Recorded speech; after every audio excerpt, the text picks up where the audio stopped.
Magandang gabi sa inyong lahat. Handa na ba kayong makinig sa isang kwentong hindi lang kathang-isip, kundi isang tunay na karanasang hindi ko kailanman malilimutan? Ang kwentong ito ay tungkol sa isang gabi sa probinsya, isang gabing tahimik. Ngunit sa ilalim ng dilim, may isang nilalang na nagmamasid.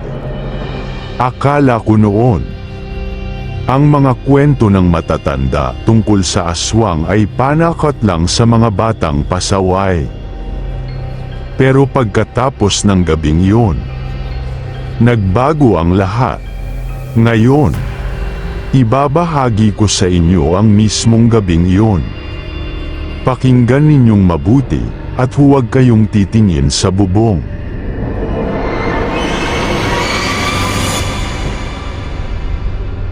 Tuwing bakasyon, pumupunta ako sa baryo ng lola ko sa Visayas.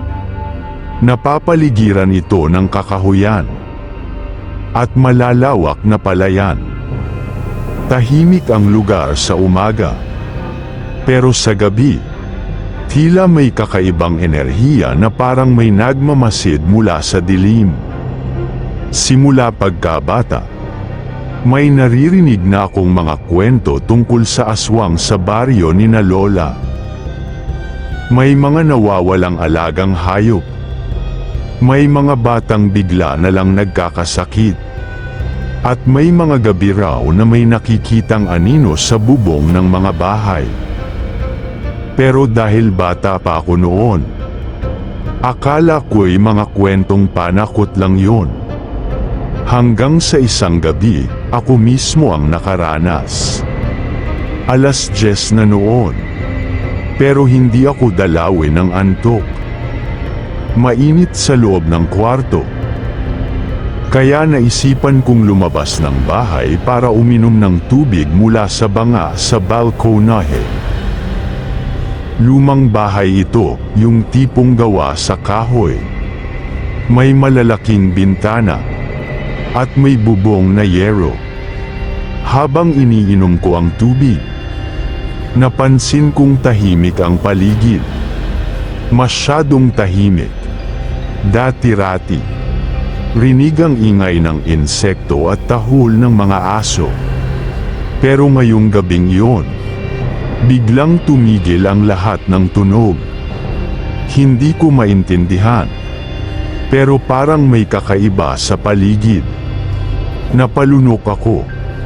Pilit na pinakikinggan kung may ibang ingay. Maya-maya, narinig ko ang mahihinang yabag sa bubong. Parang may gumagapang. Dahan-dahan akong lumingon pataas. At doon ko nakita ang isang anino sa ibabaw ng bubungan. Sa ilalim ng liwanag ng buwan, nakita ko ang hugis ng isang nilalang na nakadapa. Gumagapang na parang hayop. Mahaba ang mga kamay nito. At ang mga daliri ay matutulis. Parang may mahahabang kuko.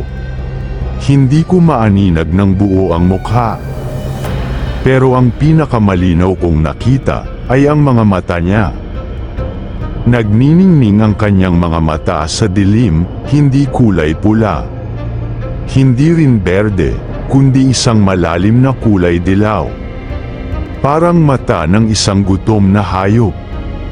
Nang magtama ang mga mata namin, biglang bumilis ang pintig ng puso ko. Para akong na-freeze sa kinatatayuan ko. Hindi makatakbo. Hindi makasigaw. Pakiramdam ko, may isang bahagi ng isip ko na nagsasabing huwag akong gumalaw, dahil kung gagalaw ako, baka bigla siyang sumalakay. Napansin kong dahan-dahan siyang yumuyuko. Parang inaamoy ang hangin. Pagkatapos ay gumapang siya palapit sa gilid ng bubong. Parang nag-aabang ng tiyempo. Doon ako natauhan. Mabilis akong umatras papasok ng bahay. Pero nang tumalikod ako, Nakarinig ako ng mabilis na gasgas sa yero, parang biglang gumapang papalapit ang nilalang. Hindi na ako lumingon. Tumakbo ako papasok at sinara ko ng malakas ang pintuan. Nanginginig ako habang hinahawakan ang kandado. Ginising ko si Lola. Nanginginig ang boses ko nang sabihin kong may gumagapang sa bubong namin. Imbes na magulat, nakita ko ang takot sa mukha niya. Aswang yan. Bulong niya. Lumapit siya sa altar at kinuha ang isang bote ng lana. Binuksan niya ito. At isang matapang na amoy ng halamang gamot at langis ang lumabas. Upo ka. Utos niya. Pinahira niya ako ng lana sa leeg, braso, at tiyan. Pakiramdam ko'y may malamig na damaloy sa katawan ko. Pero kasabay nito, nakaramdam ako ng bahagyang ginhawa. Tumingin si Lola sa labas ng bintana. Nakikiramdam. Ilang saglit pa, may narinig kaming malakas na tunog sa bubong. Parang may mabigat na bumagsak. Sinundan ito ng gasgas ng matatalim na kuko sa kahoy. Tumingin ako kay Lola, nakapikit siya. Bumubulong ng dasal. Hawak niya ang buntot ng pagi. Isa sa mga pinaka-epektibong panlaban sa aswang. Mabilis niyang inilagay yon sa harap ng pinto at sa may bintana. Maya-maya, nakarinig kami ng isang napakalalim na ungol. Nakakatindig balahibo ang tunog. Hindi ito ungol ng tao. Hindi rin ito normal na tunog ng hayop. Parang pinipigilan itong mapasok ang bahay. Pero galit ito, ramdam mo sa tunog.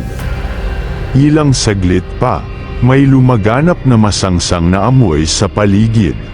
Parang nabubulok na karne, na may halo ng dugo at asim na hindi ko maipaliwanag. Napaubo ako sa tindi ng amoy. Napapikit ako. Pilit na iniwasan ang hilo. Si Lola naman ay patuloy lang sa pagdarasal. Tila may ilang minutong dumaan bago biglang kumalma ang paligid. Naramdaman kong may isang malakas na pagaspas ng pakpak. Parang may matinding hangin na dumaan sa labas ng bahay. Pagkatapos noon, biglang bumalik ang tunog ng paligid. Narinig kong tumahol muli ang mga aso. At bumalik ang ingay ng mga insekto. Lumingon si Lola sa akin at nagsalita. Umalis na siya. Kinabukasan, nakita namin ang bakas ng malalaking paa sa lupa, hindi paa ng tao. May ilang patay na manok sa bakuran. Tuyong-tuyo na parang sinipsip ang dugo. Lumapit sa amin si Mang Lito, ang kapitbahay naming matanda. Nakita ko siya kagabi, aniya. May lumundag mula sa bubungan ninyo papunta sa puno ng mangga. Hindi normal ang itsura niya. Mula noon, hindi na ako lumalabas ng mag-isa sa gabi. Lagi akong may daladalang lana. At pinayuhan ako ni Lola na huwag tumitig ng matagal sa dilim. Lumipas ang maraming taon. Pero hindi ko malilimutan ang gabing iyon. Minsan, naiisip ko, nakatakas ba talaga ako? O hinihintay lang niya ang tamang pagkakataon para bumalik? Dahil hanggang ngayon, tuwing napapanaginipan ko siya, parang nasa bubong ko na ulit siya.